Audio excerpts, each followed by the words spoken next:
Hi, my name is Cohen. I'm the Transportation Eco Lead at the Temple University Office of Sustainability, and today I'm going to tell you a bit about bike safety. So the first thing you're going to want to know about bike safety is the ABCs. So ABC stands for air, brakes, and chain. So air is the air in your tires. So you always want to check to make sure your bike has enough air for the type of ride you're going to be doing. So if you're doing a ride more on more rough terrain, like dirt or something, you want to have a little bit less air in your tires.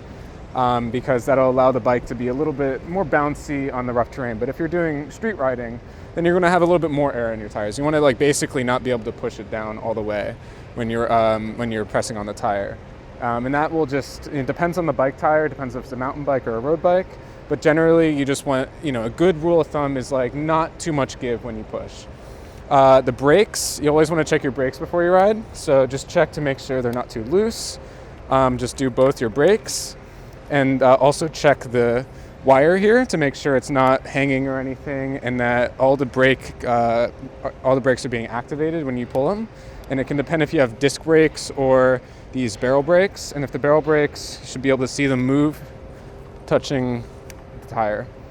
And then the C stands for chain. And chain, you just want to take a look at your chain, make sure it's clean, make sure it's seated on the gear.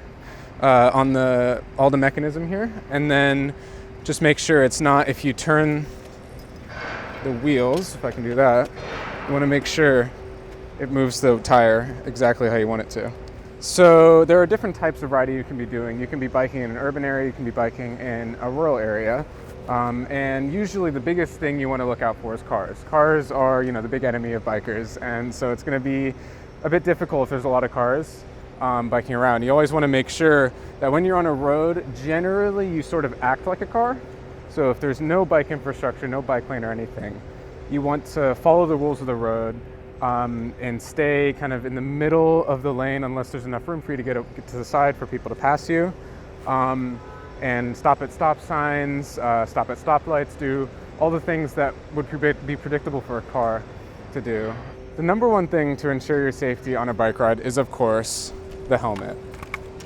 And this helmet can save your life. If you fall off your bike, you get hit by something, this helmet protects your head, and that's the most vulnerable thing whenever you fall off a bike or get in a crash.